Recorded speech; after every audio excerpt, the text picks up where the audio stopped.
Balandi Timisa News au-delà et à public dans ce plateau spécial grande plénière du Parlement populaire. Très bien. Effectivement, on a cadre na FCC. Non, en fait, quand je dis malheureusement, cela veut dire que moi, je ne peux pas défendre les intérêts à FCC, mais moi, je dois défendre l'intérêt à RDC. Koluka inconnu na situation à Boyezara, Koluka rotia moto na mboka. Ma deuxième question, je l'adresse à monsieur Yannick Loleka. Il voit beaucoup plus son intérêt. Après, il voit l'intérêt, il y a un parti politique naïe. Par rapport, il voit l'intérêt, il y a quoi? Il y a plateforme ou bien regroupement politique au Yazali. Oui, public nanga batimisa public ya Boania.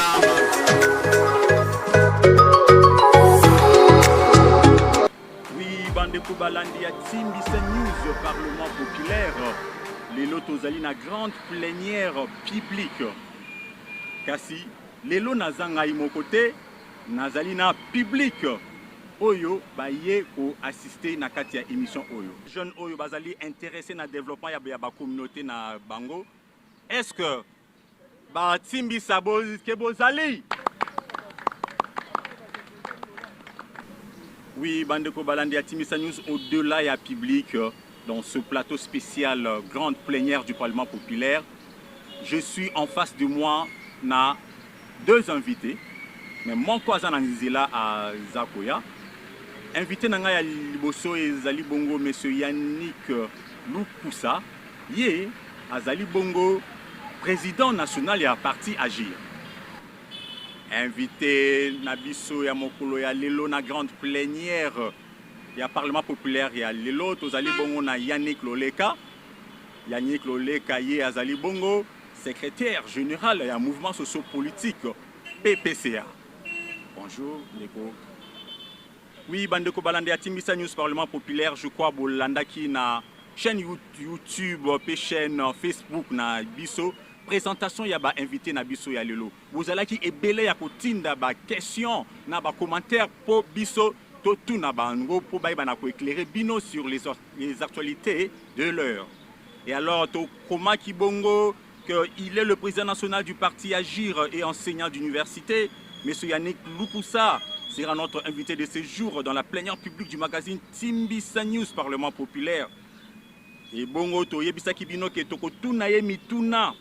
Pourquoi ça fait 7 fois que demande la liberté provisoire et Vital Kamerhe et a toujours rejeté, insubordination ou règlement des comptes dans la présidence de la République, Ngobila Aboudé Kankonde ou encore à venir il y a parti naïe. Oui, co-débatteur naïe Ezali Bongo Yannick Loleka ou Yazali secrétaire général du mouvement socio-politique PPCCA attendu par le Parlement populaire pour un Congo, un chef et un avenir. Il sera notre invité de ce jour na kati ya plénière ya Lelo. Bongo yepe a commenter les sources sur refus à liberté provisoire ya Vital Kamerhe, à koloba sur le Covid, quel enjeu et comme mapuna développement et bongo toko débattre na les sources sur impression na ya procès à 100 jours pe à koloba les sources procès yango et ko sala nini yango pour la population. Autant de questions de développement, invité à l'élonde bako débattre. Question que vous allez yangai, mais réponse que vous allez bango. Oui, Yannick Lukusa, encore une fois, bonjour, to zongi pour naboyo kami tuna oyoyo, population et tuni bino na ba réseaux sociaux. Population et lingi koye babouye. Apparemment, lundi procès jusque là, culpabilisation na yete so binno bobenga ondenge nini ezate ba lubi kutu mama mi da kutu aye koloba que bambongo wana kutu za banango bambongo ba mariage et tout ça, mais justice et boeli lisusu ndeko Vital Kamerhe liberté provisoire et ça fait 7 fois impressionnant. Très bien. Je crois que ce qui est sur la politique c'est important. Il y a un CPL qui émission la vision de ça la mapena na mnogamboka. Question dans la compréhension partagée. Déjà la première chose c'est que ceux qui dossier est en instruction de balobara ceux qui kamouza na maboko ya banzuzi basa ra commentaire té. So sali commentaire na dossier ou sur instruction et infraction. Ça veut dire que tu as une observation à biso en tant que analyste, en tant qu'observateur, mais tu as un commentaire strict parce que le dossier est en instruction. Ça, c'est la première chose. La deuxième chose, il faut que comment on a côté le bon côté des choses. C'est le plus important dans la situation à Boéza, comment on a le bon côté des choses. Ni il faut que sa population, il y a malam sur ça. Vous allez vous rendre compte, vous avez l'impression personnellement, Bana Congo est là Congo. Tant que Congo est là indépendance, on a la bota maranante. Maintenant on a la bota mina qui la classe, na yoki masolo que toujours indépendance na 60. Depuis 60, si l'élo na 2020, première fois bah aux fonctionnaires et à l'état bas à la repris jugé par la justice. Ça veut dire que tu as un style moro que ceux qui déjà sont comme ministre, ceux comme député quelque part, ça veut dire que pour la justice est athée. Tu peux faire ce que tu veux, tout le monde a un dossier à la spoliation, tout le monde a un dossier à la crime, tout le monde a un belé. Mais à aucun moment de la vie politique à Congo, tu as une opportunité à remonter que Mouto a un mandat à l'État va juger. Donc ça veut dire que le premier point positif qui retenir na position c'est que enfin comme na république oyo différence entre bato eza lisusu te. Ça veut dire que ngai mutu nazaki ministre, ngai nazaki député, namonaki même na ba généraux en fonction ba se présenter devant un juge en public pour aller éclairer, soit témoigner ou répondre de leurs actes ou des actes leur reprochés. C'est-à-dire que je pense que l'impression à Liboso, au Congolais, que on a fait un pas sur le plan de la justice. Ça veut dire que dans la justice, il y a deux vitesses. Après, je ne suis pas en train de dire que Moutuba Fundi Kuna a sali Marambo a sali, toi a sali Angote. Ça, je n'ai pas dit. Mais je dis, c'est déjà un grand pas. Et je crois que Bisso, en tant que population, nous avons le devoir d'appuyer Yango. Ezali Timisa News, Parlement populaire, maître des séances, Ngai Moko Ali Vision Chumanga, collègue Janine Mabunda na lesi Tambou Momba. Ndeko Yannick Loleka, même question. Boni Ndeko Vital Kamere toujours dans Naboloko. Et bon, déjà, vraiment, merci beaucoup pour l'invitation à Bino. Si je dois dire quelque chose par rapport à la question au Tuninga, Motuno au Tuninga plutôt, kaka ndenge ndeko auti koloba dossier oyo eza na maboko ya bazuzi biso bato toza libanda toza na droit ya kosala ba commentaire sur yango te, mais seulement on peut juste apporter ba observation à biso tout en étant congolais. Donc pour moi vraiment je n'ai pas de commentaires précis à faire par rapport à ba refus à la liberté provisoire. Mais seulement ce que je peux dire, vous savez, on dit la justice élève une nation. Mais la justice qui élève une nation, c'est une justice vraie. Une justice où les a sans parti pris, une justice qui n'est pas instrumentalisée par le politique. Yangone élèvera une nation. Et mon souhait est que ndenge toza kolande la procès, puisque c'est la première fois qu'on voit un directeur de cabinet en fonction à chef de l'État à la juger. C'est bon, ça donne des bons signaux que Marambouya bien vraiment Ezoya par rapport à l'état de droit.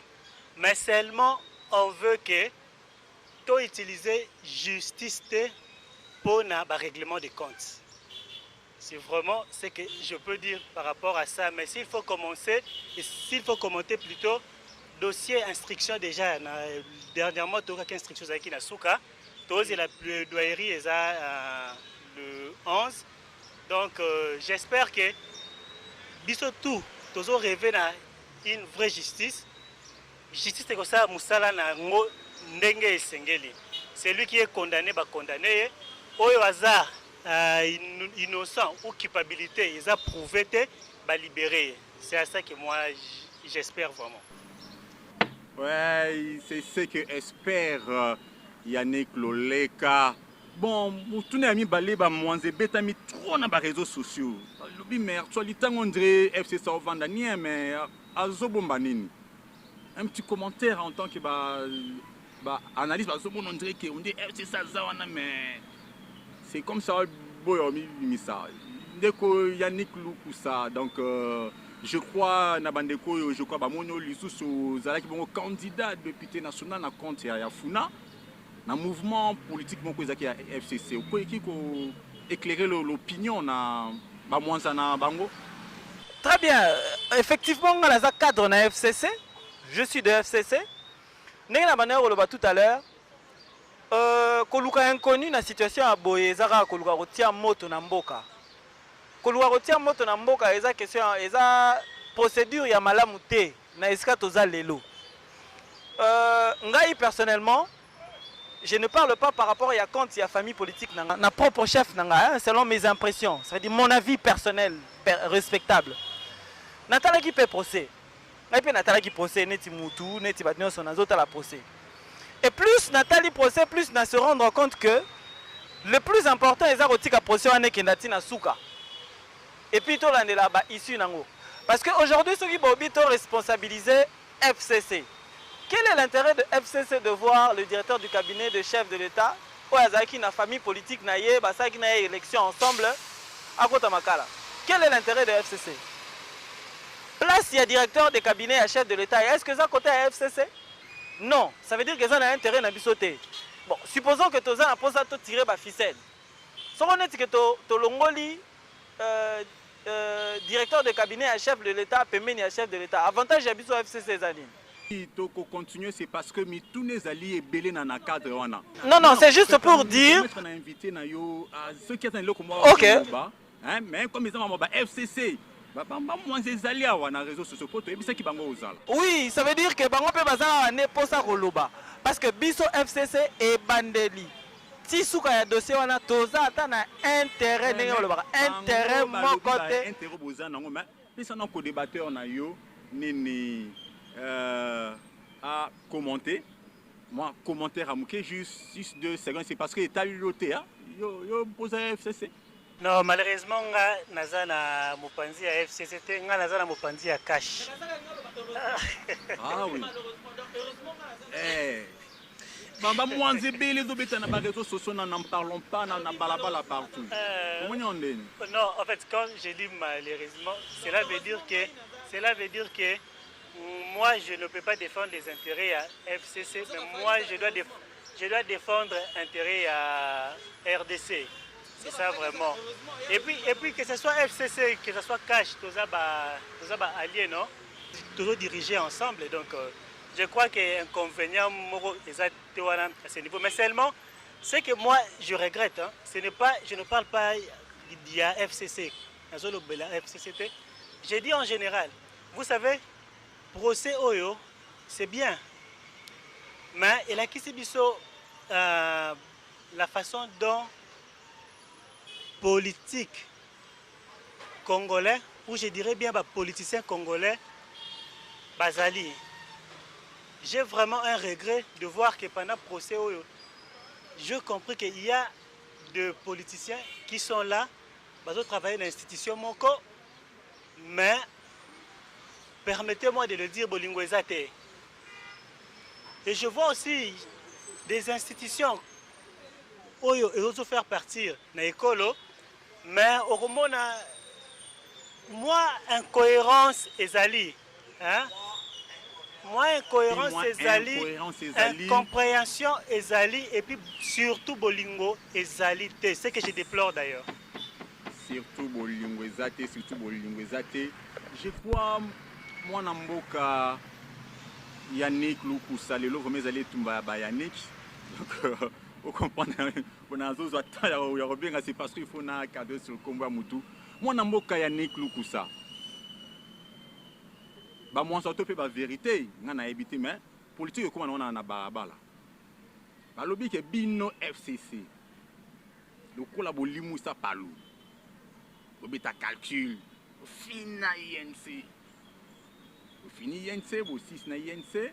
Vous allez sur FCC I2PS. 2023 puis kala mingi te peuple tant wazo continue na kolala nzala peuple banani bazali na pouvoir bisoter hein nani malama ko retour en force en 2023 vérité to pe ki ba mwanza peuple alinga za la éclairer et puis naza au compléter balobi ki na remaniement ya mois de juin parce que timisa news to koma ki déjà yango to éclairer ki l'opinion concernant ba fait oyo batu ba commenter na remaniement ya mois de juin c'est comme si baba kasik nyonso tu ya FCC bazozonga na gouvernement nyonso tu wana pona pour soutenir non seulement les actions il y a chef d'État mais aussi pour se préparer pour 2023. Est-ce que en 2 minutes au luka temps il y a émission moko ya Moulay Poto aborder très bien comme je disais tantôt donc c'est vrai qu'il faut tout sur la malamu question de liboso est-ce que FCC a une stratégie pour affaiblir ba adversaire naé où est le mal on n'est pas dans une la liberté c'est la politique. La politique est l'action de la conquête et la conservation du pouvoir. C'est-à-dire que si on a la politique, si on a la partie politique, nous avons créé un parti politique et l'action conquête, conservation du pouvoir. Et l'action c'est faire des amitiés. Ceux qui ont une opportunité par rapport à la stratégie de affaiblir, je le fais. Pas parce que la ligne c'est impersonnel. Ça n'a pas de sentiments dedans, c'est la politique. C'est ce que je me disais tantôt. On a tout à l'heure à l'obit politiciens en fait on n'en a pas besoin en fait. Tous on a besoin de mboka. Tous on a besoin de la population, tous on a besoin de développement. Tous on a besoin de entre bisotin les politiciens. On est en politique.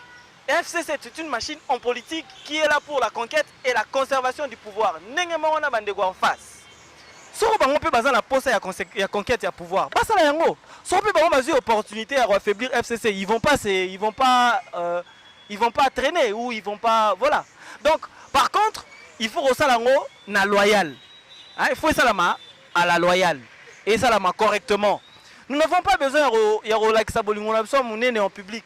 Nous avons besoin de relaxer compétence en public. Vous comprenez? Donc ça c'est mon point de vue. Et deuxièmement, au Betty du Solo et à juin. Ça encore, c'est entre guillemets des prévisions si vous voulez. Mais et l'on a concret dans la quantité. Autre chose, tout ça malheureusement dans le style politique, action sont exécutif et le Parlement. C'est-à-dire ceux qui sont au salaire remaniement, il faudrait que majorité na kati ya Parlement ait décidé neni au salama. Et puis malheureusement, c'est vrai que dans la FCC, beaucoup de gens parlent comme ils veulent, mais moi je pense que même si on dit qu'il y a coalition FCC cash, mais sur terrain le fait est que coalition en est en forme plutôt il y a cohabitation méritée. Ou bien autorité morale, il y a Nangaï, il y a FCC a redécidé sur le ministre avis et considération, il y a des députés parce que c'est eux le maître du jeu. Bangonde va redécider. Donc je crois que c'est eux le maître du jeu, Bandeko Balandi, il y a Timisa News Parlement Populaire, dans Awawa, Balobara Mingete, TV, Ezalika Mwa Minute.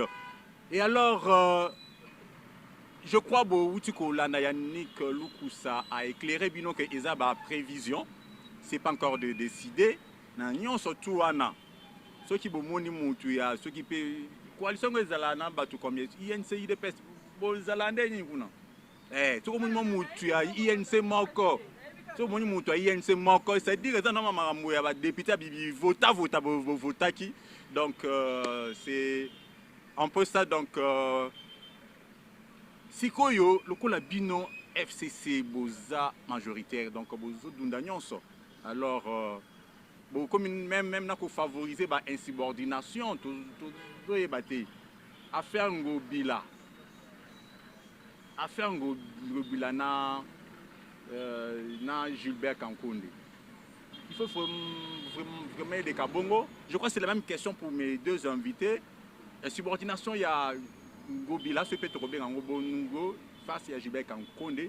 Et puis, je crois que Boulanen a posé 100 jours et s'est dévoilé à la face du monde qui du fonctionnement de la présidence de la République. À part maman, ceux qui Ndeko Jampi.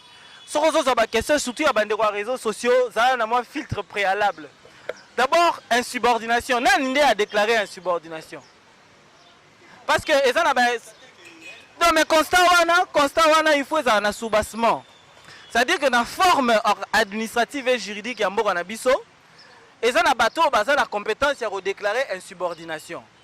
Par exemple, le Premier ministre a constaté que dans les chefs, il y a fonctionnement, il y a ministère et intérieur, il y a gouvernorat provincial, il y a Kinshasa.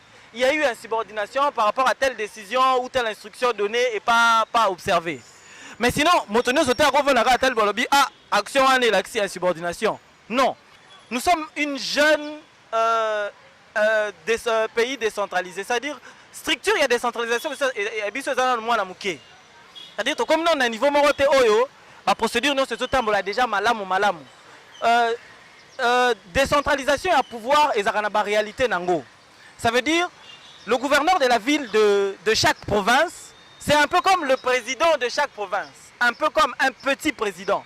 Parce qu'au moment où chaque gouverneur a l'Assemblée provinciale, a un ministre, a une organisation, c'est-à-dire que tous ça l'effort de décentraliser le pouvoir pour donner la force au développement.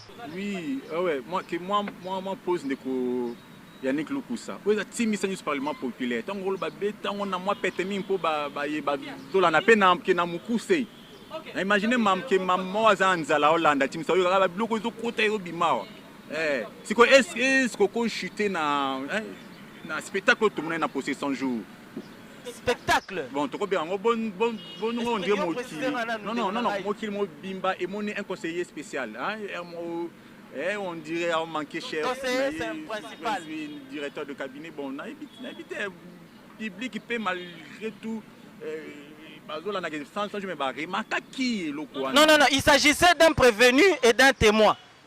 Ça veut dire que, ça c'est moi qui parle, on parle administrativement. Il ne s'agissait pas d'un conseiller principal du chef de l'État et de son chef qui est le directeur de cabinet, mais il s'agissait d'un prévenu de la justice et un témoin de la justice. Ça veut dire que Bangomi Balé, Bavandisa qui est directeur de cabinet, il y a chef de l'État, na conseiller principal, il y a chef de l'État, ou Azali, na sous-discipline, il y a directeur de cabinet. Et il y a qui est prévenu à justice. Le directeur de cabinet, maintenant, il a les statuts à prévenu à justice. Oui, ça veut dire que... Prévenu à la Gissi, moto Azali, katikati mokarami, katikati libre. Elle dit, il y a plein jouissance, il y a plein jouissance, il y a fonction a été. C'est un prévenu. Azali, katikati mokangami, katikati mutu libre. Ok, katikati libre. Non, tu vas comprendre. Ils ont normal, non. Chef, comme il veut, il n'a ce n'était pas le conseiller principal qui parlait, c'était le témoin de l'instruction. Ça veut dire que l'instruction, oui, aux Andego Jampi, nous sommes journalistes, sont pas bien que nous témoigner, ils sont journalistes. Et ils ont témoin aux analangages, nous permettre faciliter l'information, mais aux alliés journalistes. Oui, Bandeko Balandi a Timisa News Parlement populaire pour comprendre. Mi tous les qui a ba réponse ya ye. Wana eza Yannick Lukusande a lobby yango. Deko Yannick Loleka. Kolandi ndeko Yannick Lukusana bilobela na ba marambo ezoleka Gilbert Kankonde tikana mi sala na boye ngobila pa zongisi oyali opesa ba marambo. Bon, je crois alobaki ka tonga mokili na ye. Bon, yo comportement on a tout ça. Je sais pas, toi tu as ville. Mendeko en 1 minute 30 na ko répondre parce que le débatteur n'a a juste 10 minutes. Depuis bandeko akangaki micro. En fait, si je peux répondre à ma préoccupation au Pesiwana, déjà premièrement na ko éclairer ndeko nanga za na mopanzi ete. Quand je parlais il y a bolingo na koyo kanesate. Je ne faisais pas allusion il y a bolingo il y a moi si na mobali to ya papa na mona. Non. Je disais quoi? Quand déjà vous travaillez pour l'intérêt en Mboka, c'est que bino tifo bozala régi par bolingo ya Mboka. C'est ça et logo ya liboso. Et logo ozo bomape Mboka na biso toi avancer c'est comme ça. Un homme d'État, un homme politique, ba pesio ba charge ou bien ba pesio ki bokondi. Ce n'est pas dit que tu vas travailler pour ton parti politique, ceux qui regroupement politique. Non, tu es là pour travailler pour le peuple. Et là, on la politique est concevoir pouvoir, ou gagner pouvoir, oui c'est bien, mais tu peux gagner pouvoir, ou concevoir yango. Mais intérêt à peuple aux diriger na katiwana ezanini. Si on n'arrive pas à comprendre que peuple azana passi, si on ne peut pas chercher comment kosunga peuple au détriment de l'intérêt personnel, il faut changer quoi avancer. D'où moi j'ai le regret de vous dire vraiment, excusez-moi, parce que tout continue dans le monde politique, pour vendre autant modèle politique. Pourquoi la plupart de nos politiciens ils sont là pour leur ventre, ils sont là pour leur intérêt. Le peuple bâti bango na sima. Là c'était parenthèse par rapport à Eloko Ndeko à Lobaki. Et puis deuxièmement, Ndeko à Lobi que non, un procès 100 jours on avait devant nous prévenu et puis un témoin, oui. Mais le prévenu, il est venu pour témoigner en qualité. Il y a conseiller principal, il y a chef de l'État en matière d'économie et de finance. Et puis il faisait partie, il y a coordination, il y a projet, programme ou projet 100 jours, je peux dire. Il n'était pas comme un simple Congolais. Non, quand il est venu témoigner, il a qualité, puisque ce qu'il direct quoi conseiller il y a Mokonzambo Kate balingaki ba bengi ça ya ko témoigner wana té. Mais je ne veux pas beaucoup plus commenter sur ce qui est insubordination ou comment il est kanaki bon wana natiki mutu na mutu azwa yango na ndenge na ye. Mais moi seulement ce que je regrette, je me dis ceux qui besoin travailler dans l'institution moko, admettons nazuka exemple la présidence de la République, vous êtes là au hasard directeur à cabinet, au hasard conseiller, il y a Mokonzi Mboka. Mais ceux qui besoin au Canada, beaucoup aider Mokonzi Mboka n'engagent pas. Ceux qui respectent la hiérarchie, les athées, si on a besoin de ça, parce que biso tout autant à Bakelasi. Toyebi, c'est qu'on appelle hiérarchisation. Bon, si je peux le dire. Tous en Mokonzi Mboka, tous en directeur à cabinet. Tous les directeurs de cabinet adjoint, tous les conseillers spéciaux, tous les conseillers principaux. Donc je ne vais pas beaucoup, oui, je ne vais pas beaucoup entrer dans ça, mais seulement souci c'est que ceux qui toujours travaillent dans l'institution moko, le pays ne va pas avancer. Imaginez, le gouvernement et la coalition. Tozana FCC Mopanzi, Tozana Cash Mopanzi. Mais où est-ce qu'on relie Bissonyoso? Et la République démocratique du Congo. Mais ceux qui le mutu na mutu azoluka attirer drap na Mopanzi na ye, peuple dans tout ça, qu'est-ce qu'il va gagner? Moi je suis contre l'insubordination. Là vraiment je le dis et j'assume, je suis contre. Travaillons tous pour l'intérêt supérieur de la nation. Travaillons tous pour l'intérêt supérieur de la nation. Je crois, président de séance, Ali Vizon Chimanganga Moko, collègue Janine Mabunda, na vienanga lesi tambo mwamba. Na posa ki mituna, na relia ki oyo ya réseaux sociaux. Kasi, Jean-Marc Kabound nangai vice-président de séance ya lelo. Quelle élection n'a eu Moussou Souza, mais Jean-Marc Kabound premier vice-président. Hier à Kitaki na balabala. Azwa qui ba questionnement ya bato balabala oba rancho mo Android ité to koti kele ma loba atuna na ba invité na biso uti ko loba on awa na souligner que lobby FCC na ka bozali na libala té après avancer au lobby que il faut munyo son donc uti loba pour na conquête conservation et pouvoir donc ba tout déjà to yebi na balabala ba loba ka cœur. Tu sais que le président de la République, il faut 4 mariages, ancien président, Oezali Joseph Kabila, Pombo Ketambola Malam, terrain na bango. Yango Moutoune Zali, na président, na secrétaire Yannick Loleka. Ndengo Lobi Bozali ensemble. Est-ce que FCC, Topé, Kabila, président honoraire, il y a RDC, Bazako bloqué, FCC cash, pour travailler Malam pour 2023, besoin de la carte Malam pour permettre à Bino de regarder pouvoir. Bon, qui vraiment na landi mutuna na yo ninge otuni problème eza awa o ezobo mape makambo ebele na mboka o ce sont des intérêts politiques toye tolobi toza na coalition mutu na mutu aza na agenda caché na ye soki mutu na mutu aza na agenda caché na ye population toko servir bango nini. C'est ça le problème. Population il gagne quoi dans tout ça? Nga lelo bobengi singa na plateau na bino étant que secrétaire général du Parlement populaire pour un Congo, un chef et un avenir. Toza na bandeko ebele baza par-ci par-là. Ba membres partisans, sympathisants, ya nini ya mouvement na biso. Souvent à moko toza na kana eloko ya ko expliquer bango pourquoi? Parce que lelo l'homme politique congolais, problème na ye, il voit beaucoup plus son intérêt. Après, il voit l'intérêt, il y a un parti politique na ye. Par après, il voit l'intérêt, il y a quoi? Il y a plateforme ou bien regroupement politique au Yazali. Mais la population, qu'est-ce que la population gagne dans tout ça? Toyo kanaki to kamba ekolo ensemble, na alternance au bisonyo so to sepeli parce qu'avant les élections, beaucoup de gens, beaucoup de prophètes de malheur, babanda kolobaete, ekoyinda et tout ça. Dieu nous a fait grâce et indité. Moi, je vais demander à ce que na bande konabiso à FCC, na biso ba otoza na cash. Cherchons au moins de travailler pour l'intérêt de la population.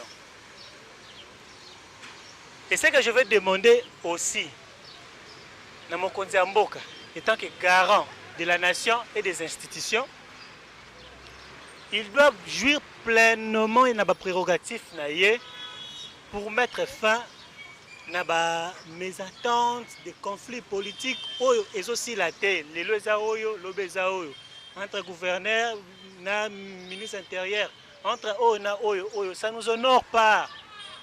Mokonzi Mboka a outi komata, ba matise na ngone na niveau ya Nations Unies. Bache yende akokamba makambo tali kimia na Afrique centrale. Mais ce qui déjà biso moko na mboka tozo yoka na te na kati ya alliance yango tozo benda na nini, tozo benda na boy. Mokonzi Mboka a joué pleinement na ba prérogatif na pouvoir o azana ngo de sorte que azongisa mutu nyonso na nzela. Pour Nasuka, il y a un devant la population pour présenter le bilan en 2023. Merci, très bien, belle question. Premièrement, faut éviter le Kouta est Zaramabé. Nani wana o lelo azana primauté ya le balakomo ya peuple par rapport à Yabaninga. Qui est ce Congolais aujourd'hui qui a la primauté de venir parler au nom du peuple plus que les autres? Ezanani. Comment est nani? Azate. C'est-à-dire que n'importe moutinho ça se prévaloir aux a l'intention madame pour le peuple. Tout le monde a le droit de se prévaloir de ça. Faut comprendre. C'est-à-dire qu'à ce niveau-là, il n'y a pas de débat. Deuxième chose, autour le baba il y a mariage. Je vous ai dit, c'est la réalité politique qui nous a imposé le format que nous avons. Faut comprendre. Sans solo, il y a cohabitation ou il y a mariage. Et ça, c'est simplement parce que tableau politique est celui que Bisso a plus d'élus dans le Parlement, la première condition. Malheureusement, tu as un président élu. Et ça a mis que moins de députés ne sont un président élu. Nous avons une question tout à l'heure. Nous brutalement. Intérêt nini oyo biso na FCC to goza na Vital Kamerhe o azana kati ya cash. Le leka na ndeko Yannick Lukusa pour na répondre na ba question o euti na balabala kasi na ebisi bino nyonso bozolanda biso de partout o ezali timbisa parlement populaire tozo timbisa kana na Kinshasa te mais na Congo mobimba bolandaka biso toujours na ba page ba numéro na ba na se pona ba masolo na bino nyonso ya balabala boya kotuna ba fake news ba rumeur o ezali ya lokutana ya solo biso tokopesa bino yango wana nazopesa lisusu merci na ndeko Ali Vision Timango apesa yenga maloba nazongisele marteau na ye ya pembe o balobi tata marteau ya pembe camarade ya Alexis Tambou Mamba pe collègue ya Janine Mabunda maloba ezali na mboka na yo. Oui, merci beaucoup, monsieur le premier vice-président du Parlement populaire. Bonsoir, je me présente. Je suis Rachel Aka, téléspectatrice de Timbisa Populaire. J'ai une question. Ma question s'adresse à monsieur Yannick Loukoussa. Monsieur Yannick Loukoussa, vous venez de dire que en ce qui concerne ces combats de l'alternance, je vous ai entendu parler et en vous entendant parler, vous avez essayé d'écarter M. Vital Kamerhe. Je ne sais pas. Selon vous, FCC, M. Kamerhe n'a pas lutté pour cette alternance? Enoch Kunenga, Nazam Olandi à TBB News. Question dans la liboso na M. Yannick Loukoussa. Nous avons une coalition. Alors, et ça, moi passé. Ndenge yo lobby coalition to cohabitation. Et ça, nous avons une lelo toza besoin en coalition. FCC cash. Mais toujours remarqué que le climat politique est un Mossad. Koto yo, mokonzambo ka lobby boye, koto basali obstruction. Koto basali boye, koto tamimamba boye. Au début d'ailleurs, pour nous on a chef de l'État a tué à salle ordonnance tel pour la kiumu wakumwanza, koto basali obstruction. À Ardi Mouya, ndenge tozolanda ndeko na biso Rachel liboso na ngai atuni et pas Yannick Loleka. Aujourd'hui, c'est aussi ma toute première fois ya koyoka bolingo na kati ya politique. Mais pourtant na régime actuel na Monique bolingo ezali parce que c'est la toute première fois na mona ba interpeller un directeur de cabinet en fonction ba interpeller pe Hazard na procès na en cours tozolanda biso nyonso na Monique bolingo ezali na kati envers présidence na population na e. Oui, public nanga ba timisa public ya boania ba pesi ba tuni mimi tuna me kasi ngai tem na ko répondre to pesi maloba na ba kolo mituna. Alors merci madame Rachel. La kanisa ezali simple. Politique ezali kama ba idée. Tout à l'heure on a entendu koloba moto azali na primoteur ya ko se prévaloir yende ali la population ko le kababenga mususu na kati ya acteur nyonso azali te. Bango nyonso bazali na prérogative moko. Quand tout le monde est en train de dire parti à peuple les awa puis parti à peuple les awa puis effectivement cash ça veut dire projet à société. FCC ça veut dire projet à société. Tout est question de vision. Merci beaucoup mingi na maman Rachel na bandeko susu ya mobali bolimbisa soki kombo na kangi te nayoki mituna na bino soki na bandi na motuna ya mama Rachel ntango atuni alobi oke coalition ya FCC na cash est-ce que ça a raison d'être? Je dirais oui, ça a raison d'être parce que pour commencer il faut d'abord comprendre que non création de cash est entre Ndeko Vital Kamerhe et Ndeko Félix Tshisekedi qui est aujourd'hui le président de la République. Les autres partis, voilà, M. Soubayaki Boya, Nassima. Donc le leader, c'est ça le deux. Bangwande Moutou, Bayokanaki, ça va. Après, qu'on a la signature dans la Genève, nous avons dit ok, d'accord, tout ça la boue, tout ça la boue. Les autres là n'étaient pas des candidats, parce qu'ils n'ont pas le roi, Ndeko Félix Tshisekedi, Ndeko Vital Kamerhe, Tshisekedi. Mais après l'élection, on a vu que parti Bato Bazali Nandeko, le sénateur Joseph Kabila, basé majorité dans l'Assemblée, basé majorité dans le Sénat, basé dans gouvernorat, basé dans l'Assemblée provinciale. Si on Ndeko Tshisekedi, Alingaki Akoma Mboga Nengenine. Parce que cohabitation, Elingaki Ezalana. Na bola mo côté pour le peuple congolais. Malheureusement, na ndenge pe to na coalition tant on se tozo mona ka continuer toza na cohabitation wana.